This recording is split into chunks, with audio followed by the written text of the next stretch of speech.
Meeting resumed. Ay, atras, buka! Buka! May camera sa likod! Sandali lang po yung mga camera sa loob, pwede magbuka tayo para makapagsalita na sa Pakiusap, short na short lang po May nag-aantay kasi sa akin. Di ko in-expect. Maraming salamat po sa inyo. Sige, sabi mo. Sa Wala mga naman po. pinagsasabi po ni Vizcaya, Well, kung ano yung sabi ko kanina, yun lang naman talaga. Kailangan maging maingat tayo dun sa mga naririnig natin. Hindi lang mula kay Mr. and Mrs. Vizcaya, kundi sa lahat. Let's take everything with a grain of salt. Ibig sabihin, pag may narinig tayo, wag hook, line, and sinker. Bakit? May ulterior motive sila eh. Yung sa Vizcaya, malinaw, umaanggulo sila para maging state witness. Papansinin po ninyo, ganito na lang po para malinaw na malinaw. Number one, they have hundreds, if not thousands, of government contracts. Pero matatandaan, sinabi nila sa Senado, wala silang magawa. Kailangan nila magbigay ng SOP. Pero, ang pinangalanan lang nila, nasa 26 people. So, paano nila, kung totoo yung sinasabi nila, ano nangyari dun sa hundreds or thousands of other projects? Bakit 26 lang yung nasa listahan? Ang tanong, paano nila napili kung sino yung nasa listahan na yun? Sino yung papangalanan nila? Obviously, there is a lie somewhere. Again, para malinaw na malinaw, sana hindi ako makuha out of context. Wala tayong inaano dito, kundi gusto natin malaman ng katotohanan. We know there are senators that are guilty. We know there are congressmen that are guilty. We know there are contractors that are guilty. We know there are DPWH officials that are guilty. Everyone in this building knows that. Whether we admit it or not, we know that. Pero, itong listahan ni Vizcaya, itong mga statement, hindi lang yung listahan, buong statement nila, malinaw na sinungalingan. I'll state it again para hindi ako ma-out of context, para malinaw po. Tingnan natin na maigi. They have hundreds, if not thousands, of government contracts in practically all districts in the Philippines. Number two, pinangalanan nila, iilan lang. Pero sinasabi nila na wala silang magawa, kailangan nila magbigay ng SOP. Ang dami palang hindi nila binibigyan. Ba't hindi na lang sila dun mag-project? Ibig sabihin, walang pumilit sa kanila. So, walang convincing. Or it could be that lahat pala binibigyan nila. Posible din yun. So, hindi natin alam. Wala kumbaga nag-iimbento lang sila. Nag-iimbento. Kita niyo naman kanina, humingi ng executive session kasi may sasabihin pa daw. Magbibigay pa daw ng pangalan.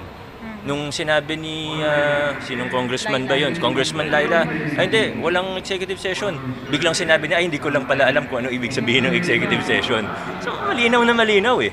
hindi po kayo papayag na maging siya, state witness? Or gagawa ba kayo ng mga paraan? That's for the Department of Justice to say. Okay. Pero sa akin, malinaw na malinaw. Sana sa lahat sa atin, malinaw na malinaw. Yun yung anggulo nila. Yun yung anggulo nila. So, ang balak nila ngayon, guluhin na tayo, lituhin tayo, para di natin alam yung facts. Hindi maging malinaw yung ebidensya. Pag hook, line, and sinker, tinanggap natin ng lahat ng sinasabi nila. Ang mangyayari dito, after a few months, wala na lahat to. Maniwala kayo sa akin. Yan ang gusto nila mangyari. Huwag sana tayo pumayag. Mayor, ano masasabi niyo sa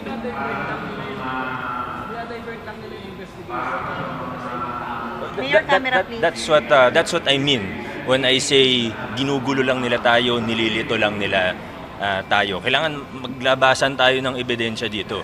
So kung sino man na may mga ebidensya, ilabas nyo na. Kung may nalalaman kayo, ilabas nyo na. Mayor, ano masasabi niyo sa specifically pag... Again, that's what I said about the yung sinabi ko tungkol sa buong Mayor, camera. sa buong sworn statement nila. Yun na lang muna yung comment natin tungkol doon. Pero yung sinasabi ko kasi kanina ni Congressman Romulo, obviously kalaban siya ng mga Vizcaya, so tinitira siya. Would you wish to also say something? Hindi na po ako magsalita doon kasi siyempre kaibigan ko yun. So sasabihin, kahit ano naman sabihin ko, mamamisquote lang eh. Pero tingnan natin yung buong statement kahapon sa Senado, dito, ng Vizcaya, at ng iba pang mga nagsasalita. Huwag tayong pumayag na lilituhin lang tayo.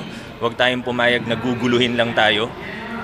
Again, if we take what they are saying, hook, line, and sinker, without questioning it, in a few months, wala na to lahat. Baka may political agenda to, lalo na yung future plans, for example, ni Congressman Romulo sa 2028. Well, I can't speak about anyone's hidden intentions. Pero I can only speak about the facts.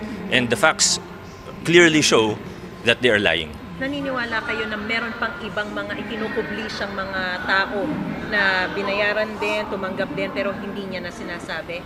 Well, just apply the logic. Siguro sa listahan na yun, may totoo, may hindi totoo. Hindi ko na alam. And again, yun nga yung point nun eh. Para lituhin tayo eh. Yun yung point nun. So again, huwag tayo pumayag. Ilang percentage ang dito po sa mga Hindi ko na alam. Pero gaya ng sabi ko kanina, they have hundreds, they have probably thousands of projects in the last, sabi nila matagal na sila, di ba? 23 years na daw sila. So, yun lang po muna. Maraming salamat po sa inyo. Thank you, Mayor. Sana po maging maingat po ang bawat isa sa atin sa lahat ng impormasyon na lumalabas. Halo-halo na yan. May katotohanan, may kasinungalingan. At kaya alam ko talaga na yan yung anggulo nila. As lately as Thursday morning, meron pong nag-text sa akin na common friend na nakikipag-set si Mr. Diskaya ng meeting sa akin. Siyempre, hindi ko papatulan yung gano'n. Ba't ako makikipag-usap sa kanya ngayon pa? Di ba? Bakit? Pero malinaw na yun nga talaga yung anggulo, yun ang plano. So, there may be more to this than meets the eye. Confirm po ba na from Diskaya talaga yung Yung invitation? Confirm na sa Diskaya galing yung invitation? Well, yung common friend namin, wala naman dahilan para magsinungaling. Kaya nga niya dun pinaabot yung invitation para makipag-meeting.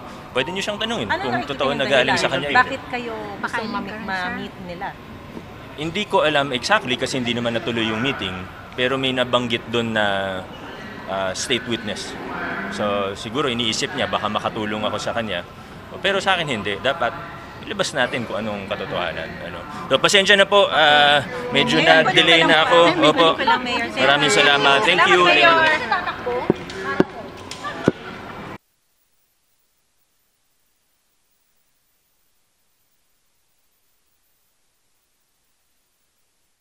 Thank you for watching. Don't forget to like, share and subscribe for the latest hot news of the press.